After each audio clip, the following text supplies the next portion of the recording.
மேஷராசியை பொறுத்தவரையிலும் கால் பாகம் இடுப்புக்கு கீழே அடிபட வேண்டிய தருணம். சார் என்ன சார் ஆரம்பிக்கும் போதே அடிங்கிறீங்க உதங்கிறீங்க?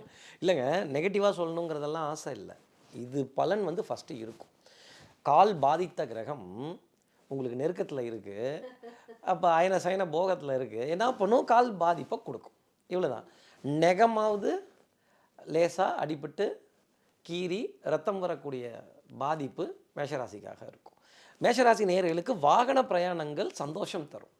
அப்போ என்ன அர்த்தம்னா, தங்கத்தை விற்று தகரம் வாங்கக்கூடிய அமைப்பு. தங்கத்தை அடமானம் வைத்து, கார் தகரம் தானே, பின்ன அது என்ன வசதியா இல்லை அப்ரிஷியேட் ஆக போகுதா? போகாது. மாருதி நிறுவனத்தினுடைய வாகனம் மாருதி. மாருதிங்கிறது யாரு? ஆஞ்சநேயர். அப்போ சனியை கண்ட்ரோல் பண்ணுறது ஆஞ்சநேயர். விரயஸ்தானத்தில் அயனசயன போகத்தில் சனி சஞ்சாரம் செய்கிறதும், லாபஸ்தானத்தில் ராகு சஞ்சாரம் செய்கிறதும், இந்த ஸ்தானத்துக்கு தான் நான் அந்த பலனை சொல்ல முடியும்.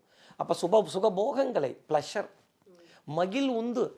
அந்த மகிழ் உந்த இப்போது சார் ஆல்ரெடி 2 வீலர் இருக்குது சார், 4 வீலர் கடனில் வாங்குவாங்க. கடனுக்காக கையொப்பம் இட வேண்டிய தருணம். அந்த கடனும் நீல கலர் லோகோ கொண்ட பேங்க்லேயே இருக்கும். இல்லை அந்த லோன் கொடுக்குற மேனேஜரோ யாரோ ஒருத்தர் ஒரு வயோதிகராக இருப்பார் அப்படிங்கிறத ஒரு அடையாளமாக எடுத்துக்கலாம் நம்ம. இல்லை சனியினுடைய அமைப்பாக மாற்று திறனாளியாக, மாற்று உருவம் கொண்டவராக, ஒரு கண் லேசாக பாதித்தவராக, இல்லை கண்ணாடி போட்டவராக, இப்படி கூட இருக்கலாம். இதெல்லாம் மேஷராசி நேயர்கள் பார்க்குறப்ப, சார் நிஜமாவா சார்? அதே மாதிரி இந்த வாகனம் எடுத்தோடனே சொயின்னு நேரம் ரவுண்டு போகக்கூடாது.